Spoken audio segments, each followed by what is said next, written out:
All right, it's 5 o'clock. I'll call the meeting to order. Please stand and join us in the Pledge of Allegiance. Pledge allegiance to the flag of the United States of America and to the republic for which it stands, one nation, under God, indivisible, with liberty and justice for all. Yeah, she's, yep, nope, we're good. The phone is working. All right, roll call, please. Sarah Sarda should be online. Can you hear us, Sarah? Here. Terry Crandall? Yes. Here. Kathy Greenaway? Here. Franny Kiefer? Here. Jill Sternquist? Here. All right, we have a quorum. Next up, approval of the agenda. I move we approve the agenda for today's meeting. Second. Okay, we have a motion and a second. Any discussion? Roll call, please. Crandall? Yes. Greenaway? Yes. Sternquist? Yes. Sarda? Sarah, can you hear us? Yes. Okay. Kiefer? Yes. All right, next up, the approval of the minutes. Yes, I can. What was that, Sarah? I was going to say. All right, we'll move on to the approval of the minutes. I make a motion that we approve the minutes of the September 12th, 2022 regular school board meeting. Second. All right, we have a motion and a second. Any discussion? A roll call, please, Jason. Greenaway? Yes. Crandall? Yes. Sarda? Yes. Sternquist? Yes. Kiefer? Yes, minutes are approved. Next up, conflict disclosure. Any direct or indirect conflicts to bring forward? Hearing none, we'll move on to the consent agenda. I'll entertain a motion for the consent agenda. Make a motion to approve the consent agenda as listed. Second? We have a motion and a second. Any discussion? Okay, roll call, please, Jason. Sternquist? Yes. Greenaway? Yes. Crandall? Yes. Sarda? Yes. Kiefer? Yes. All right, consent agenda is approved. Moving on, public comment. Mr. Beets, do we have anyone signed up for public comment this evening? No, we did not. All right, moving on, we will hear our good news and student achievement, Mr. Campbell and Mr. Mitchell. And seeing Mr. Campbell, it reminds me I owe him a homework assignment, so. It's your student supposed to do it. No, it was me. All assignments can be submitted through Google Classroom. So as far as the good news report for Yankton High School, we had homecoming a couple weeks ago, and the week was absolutely filled with fun festivities, followed and completed by the Gong Show, which once again did not disappoint. Tanner Katalik ended up taking home first place in that show with his rendition of a country song. So it was great to see. Atmosphere was awesome. And then, of course, the parade followed that. Moving forward, from homecoming week, our juniors got to participate in a retreat on October 5th, which was put on by Dr. Greg Talcott. He is the owner and operator of Humanity Launch. The goal of this retreat was for our juniors to come together and be able to work on not only their personal relationships with their classmates, but communication skills. And once again, great atmosphere. And I believe the students fully got something out of it. And I hope that we continue to do that moving forward in a yearly basis. Last week was manufacturing week at Yankton High School. So throughout the week, we had businesses come in, and during the lunchtime, they had representatives from their business be able to answer questions, provide pamphlets, and also some treats for our students during those luncheons. And then on October 6th, we had our construction camp, which students had to sign up for. And over there, they got to work with hands-on operations with everything from welding to machine operations, building trades, and then do some cement work. So that ran from about 8 o'clock in the morning to about 3 p.m. Once again, really allowing our students to put to put to use the skills that they learn in some of the classes and work with those local contractors and hopefully one day maybe get a job with them. And then lastly, tomorrow morning, the class officer voting link goes out to junior and senior classes. So hopefully by Friday that voting will end and we will have junior and class senior officers ready and prepared. Any questions? Thank you. Perfect. Thank you. Mr. Mitzel. Well, thank you. Just a few things to share.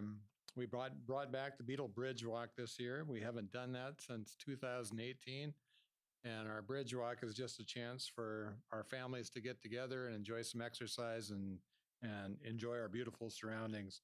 So through the kind of the COVID years, we were not doing that. The year before that, we rescheduled about 3 or 4 times. Each time we scheduled, it rained. So we're happy to have, our community come down there and do that, and a chance for our staff and our parents and students just to interact a little bit more informally. Some student council things that have been happening to begin the year. Our student council participated in our homecoming parade. They selected dress-up days for our students that week. They're currently working on painting the plow, so that's a project that we work with the city to do, and I think all of our elementary schools are doing that. So if you drive by Beetle School and see a plow in front, that's what that project is. So our student council they've designed what they want on the plow, and now it's a matter of getting it painted on there. And then each week our student council also helps deliver sack packs to all of our elementary classrooms. And something I don't have on the agenda, but I thought would be nice to share. Oftentimes the principal's office is not one of those places kids look forward to coming. So something we've probably done for the last, 12 to 14 years since I've been at Beetle is we try and collect students to come to the office for positive office referrals. So they get a little red card that's filled out by their teacher. Their teacher will either send them to the office with it or place it in my mailbox. Then I bring them in and we talk about their red card. They get a little treat, and then I write some comments on there and I send it home in the mail. So getting a piece of mail when you're 8 years old is kind of a treat. And so they have a couple of handwritten notes, and happy to report that we have well over 100 students that have already been referred to the office for something positive this year. Sometimes we can get very caught up in what the negative is, but knowing that a lot of students are doing the right things and being sent to the office for good reasons is good to report. Any questions for me? Do we redo those snowplows every year, or do they last more than 1 year? Or I think they paint them white again in hopes of having a new design each year. Okay. And I think the blades on the bottom kind of get worn out, so they have to replace that. And we have a blank canvas every year. Nice.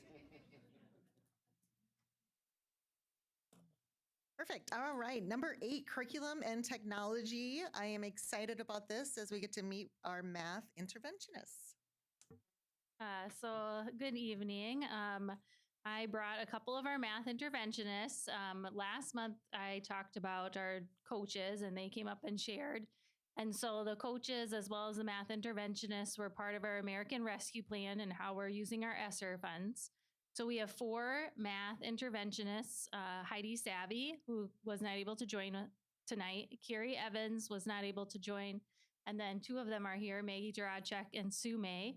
And so I just asked them to share what they've been doing as a math interventionist for the first almost quarter of the school year.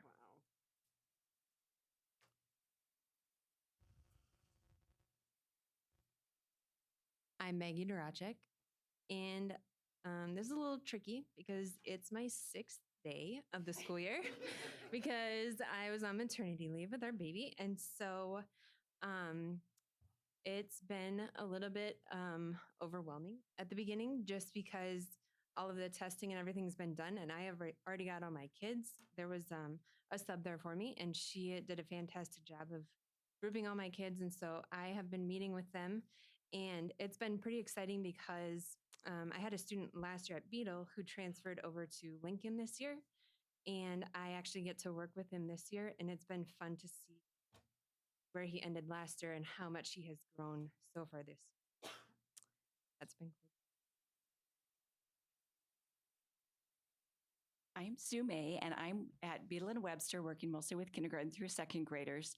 And one of the things that I learned this summer when we went to the foundations training in Peer was the importance of number sense and visualizing all the math concepts. And when kids can do that, it makes fractions and multiplications so much easier. So we've really stressed this first with my younger students. We've really been working on the number sense and just seeing the growth.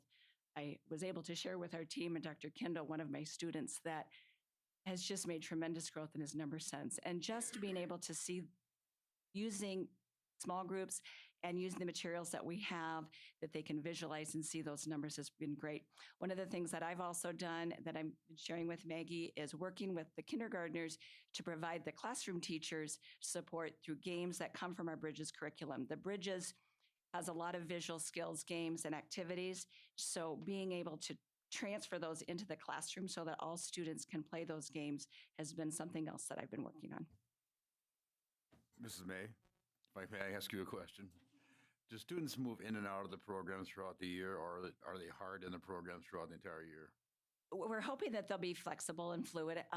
I've already had one student that I've changed groups. We do an assessment at the beginning of the year to see what skills they have, and it's very skill specific. So as she was able to meet those skills, I moved her into a group that I won't see her every day. So I'm only seeing her twice a week now, and she's, so as they're making progress, we can move them. And then when we get to another skill, if there's a student that needs more work on that, then we can pull them in at that time too. Hey, don't leave so quick. I got a question. So I'm going to assume you didn't bring us any of the visuals that you use, or do you have any? I did with you? not, but a lot of it is dot cards.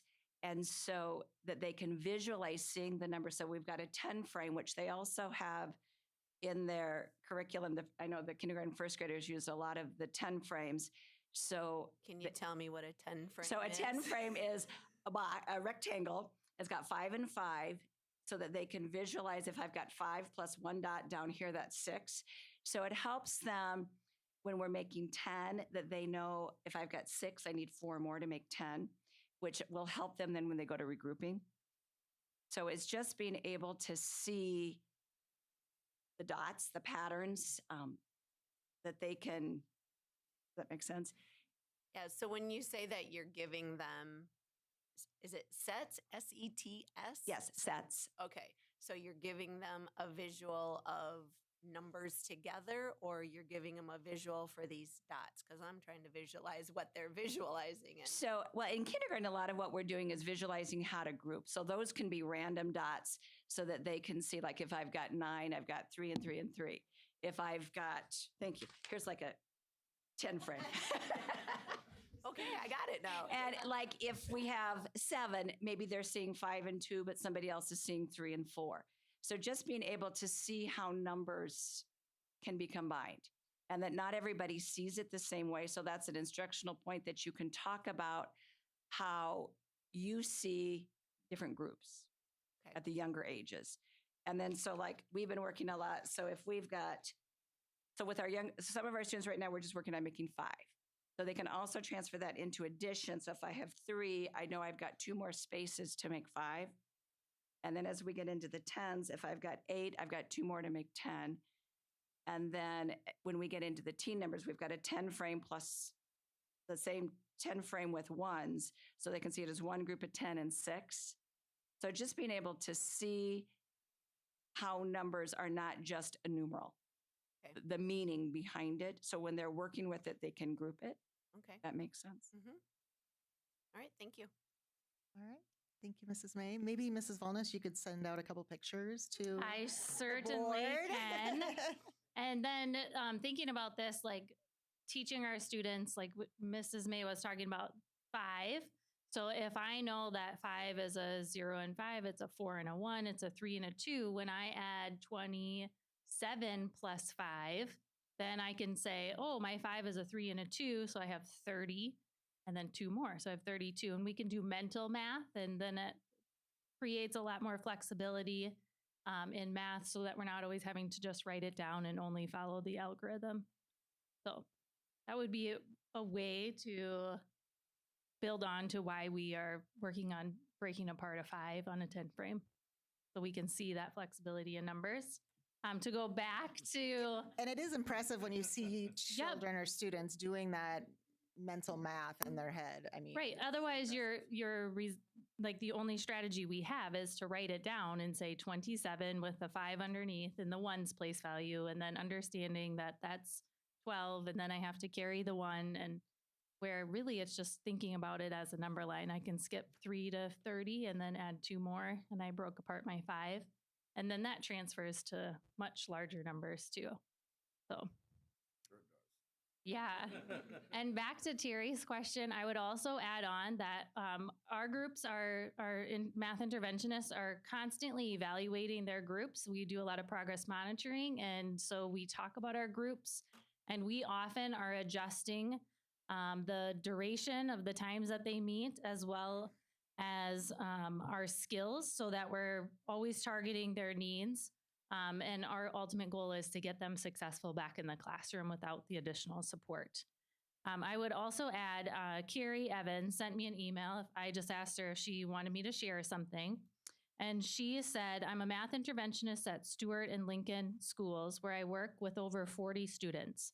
I currently see each of these students in small groups 4 times per week for 20 to 25-minute sessions. I am reminded fondly of my early career as a special education teacher in the resource room at Webster, where I worked with small groups on skills that were based on individualized needs. The idea of being able to foster a positive relationship with over 40 students at once while strengthening math skills for them makes my heart happy and reminds me of my why, having a positive impact on all of the children I am privileged to work with. So I thought that was positive to share. Our math interventionists currently on our rosters, we're being able to support directly, like Mrs. Evans said, just shy of about 175 students in all of our 4 elementary buildings with those 4 teachers. And then that's just direct support, like Mrs. May indicated, also working with classroom teachers and offering support, push into classrooms, as well as indirectly working with them. We share a lot of activities that the students are successful with when in small group, and then they can take that back to their classroom. So we're really working on our outreach of all of our students and staff too. Any questions? Nope, I don't hear any. Thank you. All right, we're moving on to number 9, the policy of selection of instructional materials. We had a first reading of this last month. Nicole, would you like to just recap it for us a little bit? Sure. So at the September school board meeting, I presented the revisions to the instructional materials policy with 3 main highlights. One would be clarifying some language. A lot of times the term curriculum, textbook, instructional materials was kind of interchangeably used. And so just changing all of that and defining what an instructional material might be. A lot of our curriculum resources encompass much more than just the student textbook. So wanted to really describe that in depth to describe the different work that our curriculum committees do. The next would be to add my role in before the policy as it's written right now didn't have a designee or somebody that would be placed in charge of overseeing curriculum development. And so rather than listing curriculum director so that it is very limited on who might oversee different curriculum policies, I notice a lot of schools as well say just a designee. So it would be somebody designated for that role. So whether they're called an instructional leader, they're called the curriculum director, it doesn't limit to just that title. And then thirdly, just the processes that I help oversee and organize so that they're not falling on a committee facilitator, which now would encompass my role. So those would be the 3 clarifications that were added to the policy as presented in September. Mrs. Volnes, I noticed in the policy, there's various criteria that has to be considered when looking at various instructional materials and so forth. And I think parent input and teacher input and administration and also state guidelines, educational curriculum guidelines. And therein lies my concern, because that does not mean we're tied into certain things we can choose. It's like a menu we can choose from, rather than having to be specifically tied to certain things. You follow me on that? So the policy, the revisions that I made in the policy by changing the term, are you referencing the term instructional material? Mhm. By changing the term to instructional material rather than just textbook, I think it opens up the possibility of other resources that we use within our classrooms. For example, the Bridges curriculum, it doesn't have a student textbook. It has a lot of manipulatives.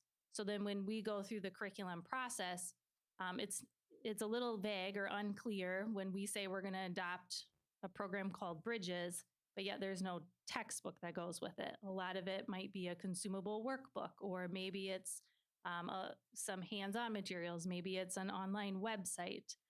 So instructional materials, just changing to that term, opens up the possibility of all the various tools that our teachers use to carry out our standards. It does not change the level of rigor, the intent of meeting the standards. It does not change the parent input, the teacher collaboration that's part of the committee. It doesn't change any of those protocols. Did I answer your question? Not sure, but I'll take that. Thank you. Okay. Any other questions? Okay, hearing none, I'll entertain a motion for the policy. I'll make a motion to approve the changes to the selection of instruction materials policy. Second. All right, we have a motion and a second. Any discussion? Okay, roll call, please. Sternquist. Yes. Greenaway. Yes. Crandall. Yes. Sarda.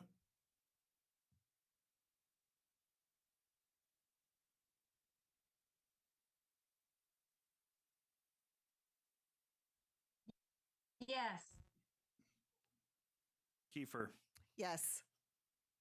All right, moving on to number 10, the early childhood facility land. This has been a long process, and I'll turn the floor over to Dr. Kindle right now. All right, thank you. So we have been at this probably, I look back and it's been 7 months. And for me, this is the first time that I've ever been part of any kind of land purchase for a school district for a facility. And I'll be honest with you, I thought, oh, we'll get this done in about 30 days, 2 months at the most. And here we are 7 months later and bringing this to the board tonight. But I've learned a lot. One of the things that I learned is that while we thought we had a lot of many options for land, we started out with, I think, was it 26, Jason? And we'll talk a little bit more about that here in a little bit. We narrowed it down to 3, and that got narrowed down to one that is being recommended tonight. But it was quite a process. There's a lot to learn. Sometimes you learn things about land that you really didn't know, but maybe you thought you knew driving by. And so it's quite a process. And I want to thank that we had a committee that was involved with this, that involved 2 or 3 community members, along with a couple of school board members, myself, Jason, and others. And then what we did is at the September school board meeting, the school board said, they appointed myself and Jason Beets and our school attorney, who's here tonight, Mike Marlowe, to go into negotiations with landowners, which we did. And we also worked through our Buildings and Grounds Committee, which included Mr. Crandall and Franny. And from that, we made a recommendation tonight for the school board. So we are going to have Keith talk a little bit more about that. Keith is from Coke Hazard, and we'll also have Mike Marlowe, who's our school attorney, follow up with some additional things regarding the purchase option. Thank you. Good evening. As Wayne said, we did start this early communication. It overlapped with the community task force that was still developing a recommendation for the facility itself. First thing was to reach out to Planning District 3, which is located here in town. and use their expertise and the data that they have available to develop that initial list. And I think we started with something like 20, and then it built a little bit through additional input. But they developed, in conjunction with the committee, a list of criteria to shortlist the sites down to that 20. That included a minimum size requirement. They looked at environmental factors, including floodplain or wetlands being present on the site, the grading, meaning too much of a hill or something that would make it difficult to build on, and then in general, big picture soil conditions if there were any concerns. We looked at proximity to major utilities, proximity to roads and major roads, I should say. Looked at zoning and land use with a preference for parcels inside or adjacent to city limits, but did look a little bit beyond as well, as they have data for the entire county. And then started to factor in cost, but all we had at this point was assessed value that would be public record, which isn't quite the same as market value, of course. So based on that, and then with input from those community members, including a realtor and a Yankton Thrive member, really shortlisted down to somewhere in the 5 to 6 range. One site was dropped off the list, came back briefly, and then was dropped off again as the availability was an unknown. And then ended up bringing to Buildings and Grounds a short list of 2 sites, and then ended up with a unanimous recommendation based on all of that input for what's in front of the board tonight. Perfect. Questions for Keith on the process or the proposed land? Just want to say that as part of this committee that met about this land, I just want to say there was an exhaustive search. And I think as far as due diligence, I believe that was covered. I believe that we turned over every rock we possibly could and tried to find every site we possibly could to fit within the parameters of what we're looking for this groundbreaking facility. So I just wanted to make sure everybody felt comfortable with the fact that this is not was not a quick process by any stretch of the imagination. It was done with due diligence. I second that very much. Mr. Marlowe, anything you want to add on the process or your involvement in it?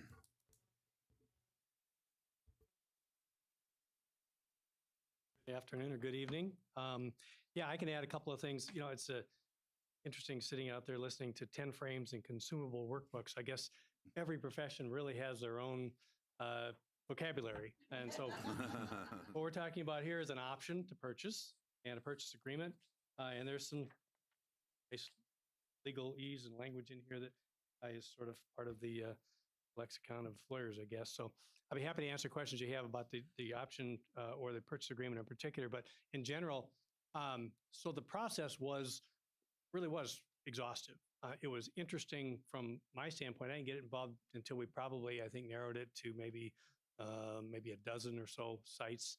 It was very interesting that all the information they already had and the analysis that was done about, we kind of had this process where we went over and said, you know, it's all ground, but what, and the architects help, we ended up coming up with a premium. So we kind of had a base of this particular site would be cost neutral. But if we had this site because of extra, you know, length of sewer or topography or something like that, you know, we had a premium added onto that. So we factored that into determining what was a fair price for each of these lots as well. We did an analysis based on on some recent sales. We did an analysis based on assessed value, as Keith said. That's not necessarily a great way of doing things, but at least it gives you some sort of an analysis, some sort of a baseline. We also then, after we got into the very end of the process, we solicited some information from another person that is very familiar with commercial real estate in town and got his thoughts on a particular piece of property to determine what we thought was a fair value for that as well. So yeah, there was a lot of work and a lot of interesting discussions with the owners as well. We had meetings with owners of the property, in-person meetings with administration, and I thought the process was well designed to begin with, and my part of it, just to kind of come in at sort of at the end and help put the legal documents together through the negotiation. right, any questions for Mr. Marlowe? I have another comment that I'd add to the process. I know that this came up a couple of times in the community. I got asked twice. Is there, what about the being able to disclose more information during the process? Who are you working with? What are the properties? Where are they located? And in all fairness to the parties, and maybe Mike would comment on this too, we had an obligation to those that we were working with that the negotiations would be kept confidential, and that was at the request of those that we were working with. So we honored that, and we told the people that we were working with that it would become public when we got to where we are tonight. Yeah, that's a great point. So we went out and solicited people. These weren't properties that were listed for sale. We went out and contacted them and said, hey, are you interested perhaps in discussing with us a sale of property? Initially, we didn't even disclose that it was a school district that was purchasing. We were thinking that maybe if people got word that, oh, hey, it's the big buck school district, and they might be worth a little more. So my initial contact with people was, I'm representing a confidential client. We have a potential use for your property. I assured them that it wasn't like a chemical waste, anything like that. But so we tried to keep it, relatively confidential to begin with, even from our standpoint, just to gauge if they were interested. And then once we determined that, hey, they were interested, then we had some meetings, disclosed that it was, in fact, the school district, shared with them some preliminary site drawings and things that were done by Keith and his group. And some of those folks said, yeah, we're interested in talking about it, but we really don't want to be, compared with others. And you guys can do that initial thing there, but, unless we have a situation where we want to present more than one site, they really didn't want to be, didn't want their names necessarily in the mix.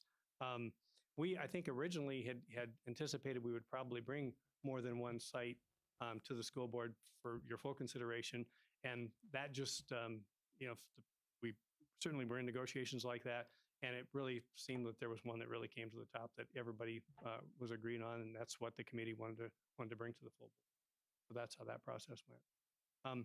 One other maybe note, I know we've been visiting about a little bit today too. The site that's chosen is actually outside the city limits. And so there's going to be some special considerations there. There might be probably a special use permit required. I think the city typically would probably want to annex this area since it's adjacent to the city limits now. There's some potential, because it's outside the city limits now, BY Water has the exclusive right to provide potable water to the site. Doubt they will. If they do, great. If they don't, the city is set up to provide that as well. And so we planned on having some of those contingencies in the option in the purchase agreement. So the purchase agreement has a contingency that it has to go through and be approved for this particular site by the zoning authorities. So if for some reason there's a glitch that comes up, we can walk away from it and have an issue. I want to add too, when they say outside city limits, it's not like it's out the country somewhere. It's kind of an anomaly. The fact that this little hunk of land is not in the city, it's actually on the south side of 31st Street, but it's some reason that little area of property was not incorporated in the city. Yeah, it's always been an agricultural region. And before Kirby Hofer started building houses there, of course, it was always a cornfield or a bean field. And now, the area's been developing, but there were crops there this year. So not very good crops, but I think they chopped it all for silage. So if you have any questions about the option itself or the purchase agreement, the other thing that you typically have with a formal purchase agreement is a legal description. In this case, since it hasn't been platted and surveyed, we don't have a formal legal description, but we can, so it wouldn't, if we had to record that purchase agreement, it wouldn't be recordable because there isn't a legal description, that legal stuff like you get. But we can do that by just a simple description, and we attach the site drawing from Coke Hazard to describe the land. No, this has been an incredible process. I mean, that first meeting with 2026 and overwhelmed of how we were going to get down, and it was a great process. Organically, the one just rose to the top, and I think it's going to be a great fit for all, which is exciting. Every preschool and junior kindergarten student will go to this facility when it's open in the public school. So that's exciting to see. Any other questions for Keith, Terry, or myself, Dr. Kindle, or Mike? Okay. Hearing none, I'll entertain a motion. I'll make the motion to exercise the option with Kirby Hofer Construction Company Incorporated to purchase approximately 11.8 acres of land as described in the option agreement in the amount of $600,000 to construct an early childhood facility, and authorize the business manager to execute the purchase agreement attached to the option agreement. Do you need the rest? No, I was going to interrupt you yep, but that's perfect. So we have a motion. Is there a second? Second. Motion and a second. Any discussion? Okay, roll call, please, Jason. Greenaway, Yes. Sternquist, Yes. Sarda, Yes. Crandall, Yes. Kiefer. Yes, this is extremely exciting for the Yankton School District and the community of Yankton. We have been, Dr. Kindle and his leadership, we have been at the forefront of early childhood with our program, and then free preschool for everyone. This is exciting. It's groundbreaking, and as we all know, the data of early childhood and intervention is so incredible. So thanks to Dr. Kindle and the leadership and administration. This is exciting for Yankton School District. All right, moving on. We are going to do a core planning, the progress report for the facility.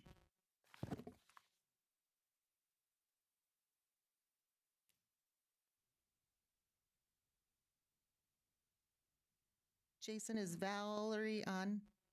Online. Okay. So, Matt, are you able to shift us over to her to have controls to do I guess, Val, can you hear us okay? Yep. Do you have any visual aids, or do you just want to? Yes, I do have a PowerPoint I'd like to share. Okay. So if I stop the share, Matt, will that get her?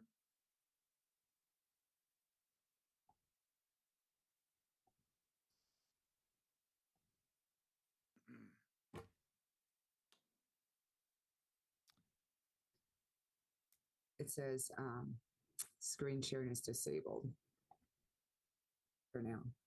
So while Matt works on that, I'll start with a little bit of an introduction. So good to see you guys again. Thank you for having me back. As you are aware, the board took action to proceed with the design work for the new early childhood kindergarten center right now as part of our community task force work that happened last winter. So we've been meeting with a group of people for a little over a month now and we've gone through 4 different meetings so far. So we're meeting with about over 20 different people. And our membership includes not only a couple members of the administration, but some parents and some community members. We have representation from our preschool teachers, our junior K teachers, our kindergarten teachers, and even first grade, because this whole time we are trying to make sure that we are considering the future master plan of including first grade into this facility. And then we do have our Buildings and Grounds board members represented within this committee. So we've completed the 4 meetings to date. So what we've been working on to date is we reviewed the group's roles and responsibilities. So really this group's role is oversight of the kind of the big picture of the building. What are the important adjacencies? What are the principles and the spirit that we want the building to entail and harness? Excuse me. And in order to do some of that, one of our first exercises was to understand, what makes Yankton School so great and Webster so great, and what is it that we want for the building to support. Specifically identifying what are some things that we can't do in our existing building that we want to do in a new building, because really I've used this metaphor a couple of times. We have this ball of clay, and we can shape this ball of clay in 100 different ways.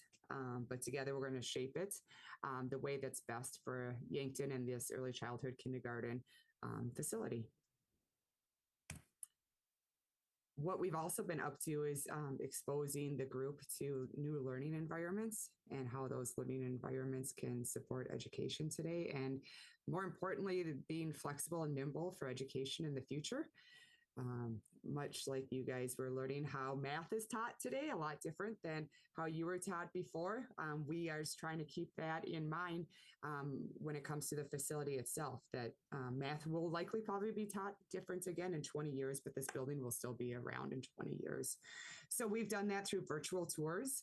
And we also took a group of about 7 members that came and physically toured 3 new facilities in Minnesota that had a variety of different solutions and approaches to their educational needs, so that the group could experience that in person and identify what they liked and didn't like.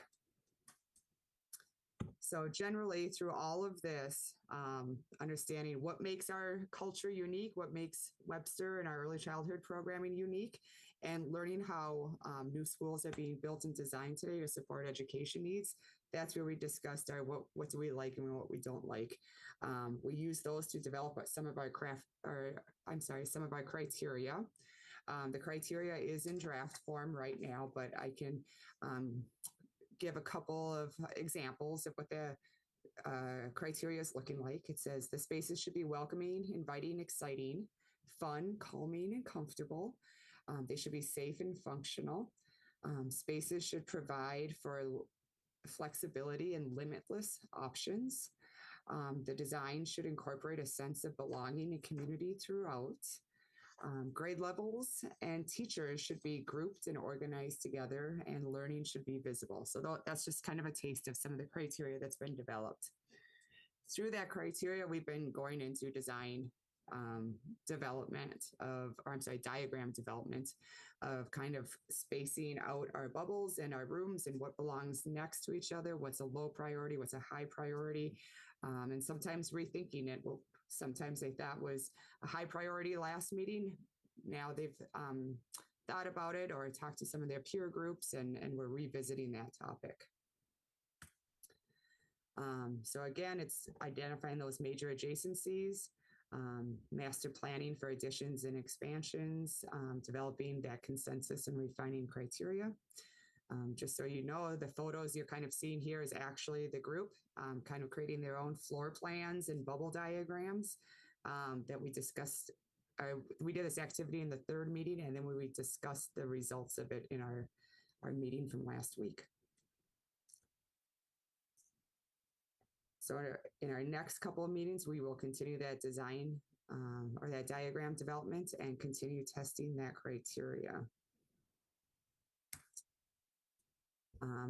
We will also be starting to place our diagram on the site now that we have some direction on that from tonight's meeting. That way the group can really understand how the parking lot interacts with the front door, where the playground is, and all of those site adjacencies we have been talking about. Now we will actually place them on our 11 acres. And we will be finalizing our diagram as well as the criteria. After this core group's work, we will then move into user input meetings. And those are meetings where we will meet with staff that represent every classroom to actually talk about specifically their room, such as, you know, here in the music room, we need to store this many ukuleles, and we need to have a piano at the front of the board or a whiteboard with staff lines on it. So we'll be working with the staff to understand exactly what do they need within their box, within their room, to be the most successful that they can be. And I put on the bottom of this slide here a link that your website hosts, the school district website hosts, with updates to our process and design process to date.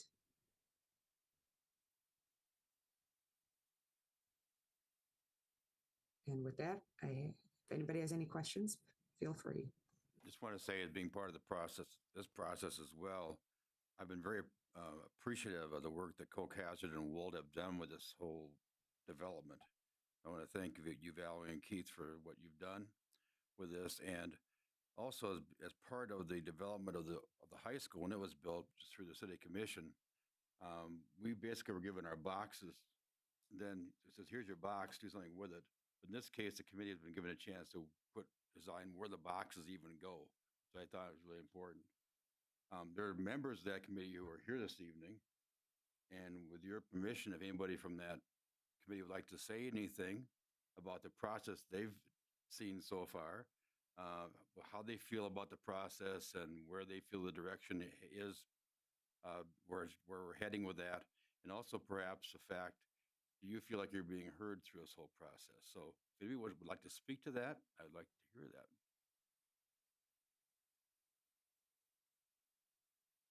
Mrs. Riken, would you like to say anything?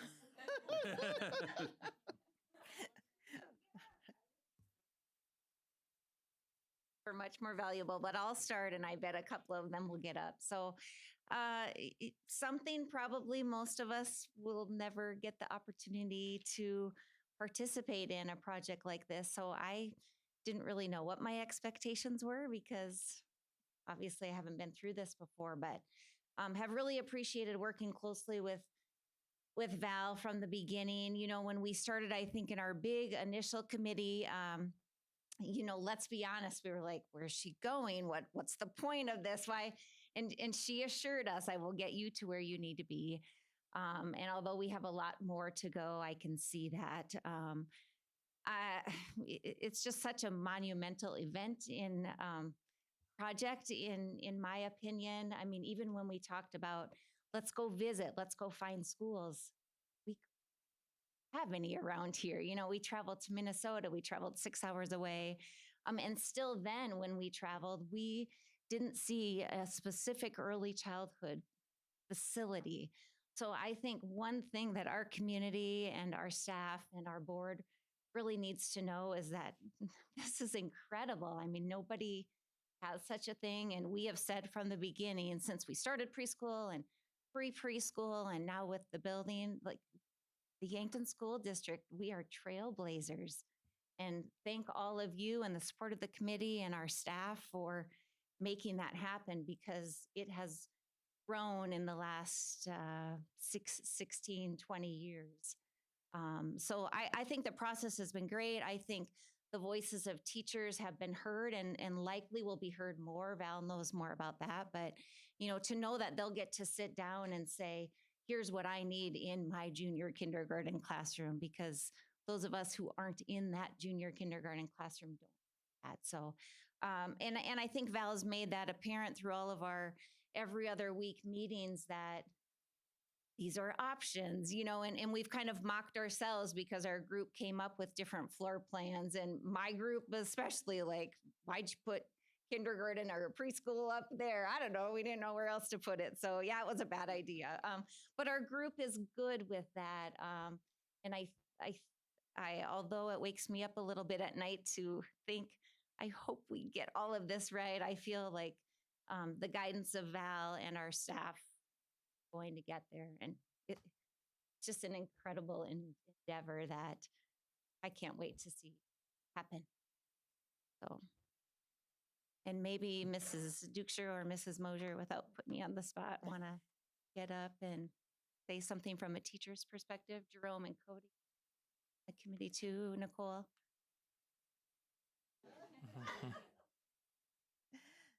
Just so everyone watching can hear you. Make it even more stressful.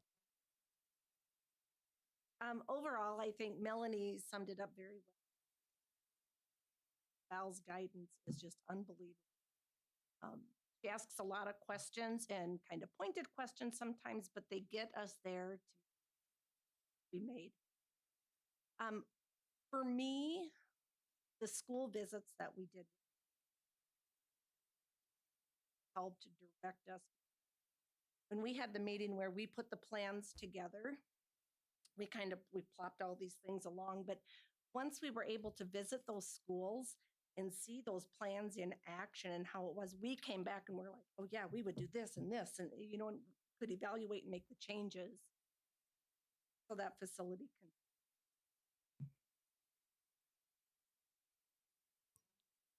Okay, nope, you're good.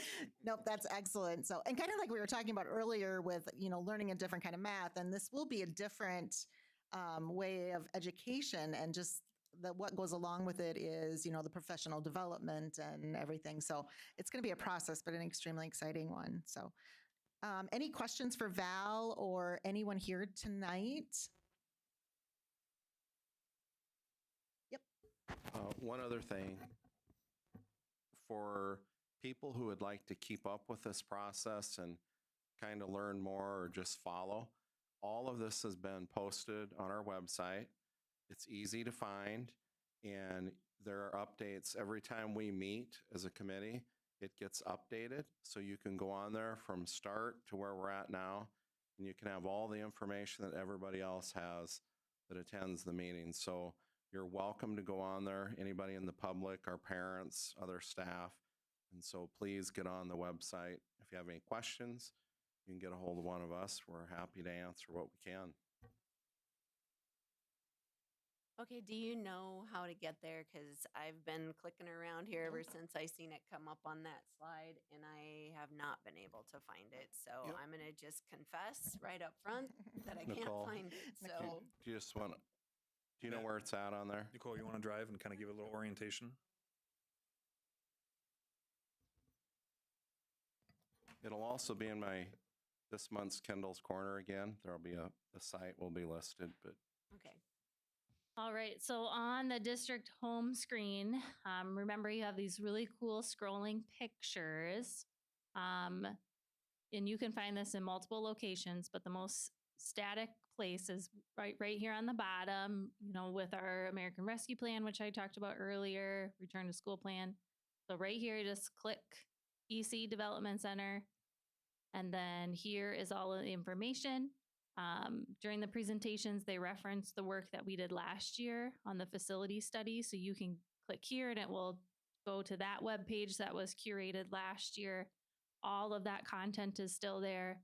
And then here's our current information, questions, and it will be updated again with our board presentation. So that would be the easiest way to find it, would be on the homepage at the bottom. Thank you. Yep, thanks. I Good just question. didn't go down far Yep. enough. Other questions or comments? All right, Val, anything else you would like to share with the group? I'd like to add that the group has been really fun to work with. They definitely are thinking out into the future, which is great. Sometimes groups can very much think about how I do it today, but it's a very exciting group, very energetic. And I think really you're going to have a great facility only because of all of the work the district and this group has done. So thank you for this opportunity, and I look forward to completing it with you guys. All right, perfect. Thank you for joining us. All right, moving on, it is the YHS band trip, and Mrs. Wenish is here to talk about this after a very exciting Saturday for yourself and the music community. It was very exciting, very exhausting, but it was great. I mean, we had 21 total bands that came in for the event. So it was neat seeing Crane Youngworth packed with music fans. So a nice little spin on things. We had a great day. The weather was absolutely beautiful. We had tons of positive comments. And the coolest thing is that we brought tons of people into the Yankton community to see the hospitality that we have here. So that's awesome. Yeah, already starting to look at plans for next year. That's just kind of how my brain works. But yeah, it was a good time. So yeah, I'm excited to be in front of you guys though tonight talking about the possibility of a band trip. In chatting with the band students, unfortunately it says senior band trip on the proposal. This would be for all high school band members. We want to look at heading down to the Dallas-Fort Worth area. Anytime I take a trip with students, my focus is I want them to learn musically, but I also want them to learn historically. I want them to learn something other than just musical content when we're on those trips. So if you look at the listing of the different options that we'd like to partake in if the trip is approved, we're looking at destinations like the JFK Museum, The Ross Perot a Museum of Nature. I didn't even know that was a thing, but after I was talking with our tour guide about it, he says, yeah, it's a wonderful place and the kids are going to learn a lot of science-based information and expand the minds a little bit on that. And then, we have Arlington Sports Complex, really not anything to really expand the mind, just a cool experience for the kids. We have so many kids that are diverse in their experiences here at YHS that I want to tap into those things too when building the trip to make sure there's something that's going to resonate with each one of the kids. Yes, all of them are obviously involved in music, but sometimes there's just little sparks of each one of the kids that you want to tap into and give them a little perk too. So the sports complex, hopefully we'll be able to line up our tour of the stadium, Dallas Cowboys Stadium or the Texas Rangers Stadium, hopefully both. Oklahoma Memorial, going in and looking at everything that happened there with the bombing area over there and seeing what happened in that vicinity and giving the kids a little historical understanding of that location. The stockyards, as I was talking with the tour guide and stuff about our performance at the stockyards, I'm like, are you kidding me? That's like the last spot I would ever consider. He's like, no, this is a legit thing. Beautiful outdoor space that we're performing on. And he goes, it's a great experience. Every band that has ever performed there, apparently it's done quite frequently. He's like, this is all they talk about as to how interesting it is. They learn the history of how the stockyards started evolving with the sales of cattle and how it pushed north into the plains here. And so again, building into that historical learning at the same time, as well as the musical aspects of the trip, doing the musical performance, having different critiques come in from hopefully a couple collegiate professors in that vicinity as well, taking it a Broadway musical, letting the kids see that music doesn't stop when you graduate. That's a big push of mine. It doesn't stop when you graduate. You might not have to have an instrument in your hands or be singing in that choir, but all of us know that it's so much more enjoyable to perform for an audience. So if they have to move to that audience perspective and understand that you have to be supportive of arts to keep things moving forward, they get that picture, they get that understanding through these experiences. We're looking at being gone from May 29th through June 3rd. The kids are looking at spending around $1,000 for the cost of the trip. They'd have fundraising opportunities that would be available through our band boosters here with Yankton. Whatever they don't raise through funds, it would be the understanding that they'd be providing that financial difference out of their own pocket. So yeah, we'd have two additional, myself and another staff member, either Alexis Evans or Tessa Belgum, going along with us on the trip.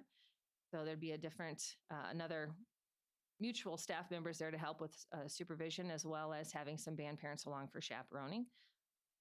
So yeah, that's kind of the direction we'd like to go. So. And just to clarify, because at the top it says senior band trip. This is for all 9th through 12th graders. Okay. All 9th through 12th graders that wish to go. How many are you anticipating? Do you have any? We have around 90 high school band members. I'm honestly hoping that we get around 70. So it'd be a nice solid number, still having a great ensemble representation. So fingers crossed. We'll see. Maybe we'll get all 90. That'd be awesome. Yeah, that would be. So just a question, and maybe I'm just not reading this in there, but is there some type of event that's going on there at the Dallas Fort Worth, or it's just that you're going and this is a trip that they're doing kind of tailored for us? This is a trip that he's done with numerous ensembles. It's not like one select, like a March to the Meridian event that all the bands are coming in for. It's just geared towards our ensemble at that specific time. I guess on Thursday nights, I think is what he had said, is when they do the big performance in front of the stockyards. And then they have the running of the bulls. We're going to put the horns away before we do the running of the bulls. And I guess that's how it's all. There's been like 3 or 4 schools from around the area that have done this trip. And he said they just come back and are absolutely in love with it. So I was surprised because, we don't have such a huge agricultural push. Some of the kids are like, oh, I'm not a cowboy. But in talking with the tour guide, as we looked at different destinations, and he's like, I think this one's going to be a good one. The kids were wanting to pursue like the New York option or the Florida option. There's still so many restrictions down there. And we were having trouble finding the opportunity to purchase tickets in mass quantities, especially for shows, and giving the kids different performance opportunities. So with this one, it seemed like it was a pretty flexible deal. It enabled it to build it towards our schedule and our calendar dates and gave us a lot of flexibility with the additional add-ons of the museums that I wanted to have the kids go to, historical sites we wanted to go to. Did you have to apply or audition for this event? No. It's an all-inclusive type performance. So there are different performances that are out there that you have to submit an audition for. I did not look at this one this time. Hopefully, this is the first step to get us kind of back on what the old tradition was of, we had for YHS, it was you took one big trip 1 year, and then 2 years you took a smaller trip, like to the Chicago area. And so I'm hoping that once we get this one down 2 years down the line, that gives us an opportunity to plan that next destination, give us a little bit more time frame to work with, so we could build it back and get us to resume that hopefully former calendar cycle. Thank you. Any questions for Mrs. Wenish? Not another question, but a comment that I was able and I did participate in the weekend activity. And kudos to you. That was an awesome Thank you. event to be able to attend and watch. The talent within the marching groups was just incredible. And the drum off was just like my skin was tingling as a former percussionist. It was great to see all the different aspects of that. So congratulations on a great event. And I looked across the amount of people that were sitting in the stands, and it was very well attended. So good deal. Thank you. All right, I will entertain a motion. I'll make a motion to approve the band trip to Dallas, Texas. Second. Motion and a second. Any discussion? Hearing none. Roll call, please, Jason. Sternquist, Yes. Crandall, Yes. Sarda, Yes. Greenaway, Yes. Kiefer. Yes. Congratulations and Thank you. have safe travels. Good luck. Next up for number 13, we need to appoint an ASB SD delegate representative for their assembly. Mr. Crandall has graciously agreed to be our delegate and represent our Yankton School District Board of Directors in November. So unless anyone's going to arm wrestle Terry for it, I will entertain a motion. I'll make a motion to appoint Mr. Crandall as the official Yankton School delegate to the annual ASBSD Delegate Assembly. Second. We have a motion and a second. Discussion. Hearing none. Roll call, please, Jason. Sternquist, Yes. Greenaway, Yes. Crandall, Yes. Sarda, Yes. Kiefer. Yes. Thank you, Terry, for your willingness to do this and your service and time. Next up, as my watch keeps telling me it's time to stand, must be adjournment. So I'll entertain a motion for adjournment. Motion. Second. Motion and a second. All those in favor say aye. Aye. Meeting is adjourned. Aye.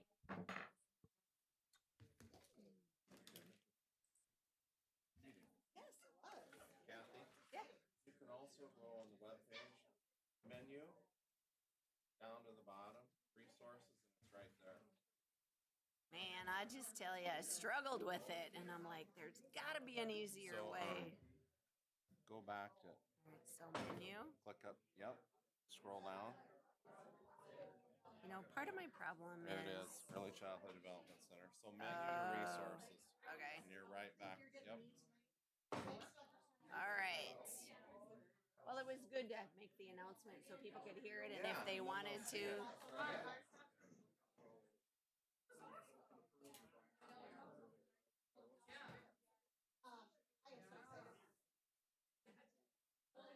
Barry, you and I have to set a time for that. You talked about doing it the next time before the planning. Yes. Remind me. We only need like a half an hour. Yeah. Yeah, that'll work good. Me too. And then will you text me when your surgery is again? Just text you. Okay. And then remind me too, you're gonna chair next month's meeting. Yep. Right. Okay. Well, Remind you all that stuff. month is just like, Very good. I'm going to send you an email. I sent we it to identified an myself. issue. If you go in there, we got the box strip apart. Is there any special board meetings potentially like next month? Any special board meetings In the next month? Yeah, potentially. Oh. Because we didn't even send that box back, and it may be like 3 weeks. So okay, we'll get it. I told Chris send it back tomorrow. I'm not So interested. Kathy's going to reach out to you. He wants to More importantly- go with the integration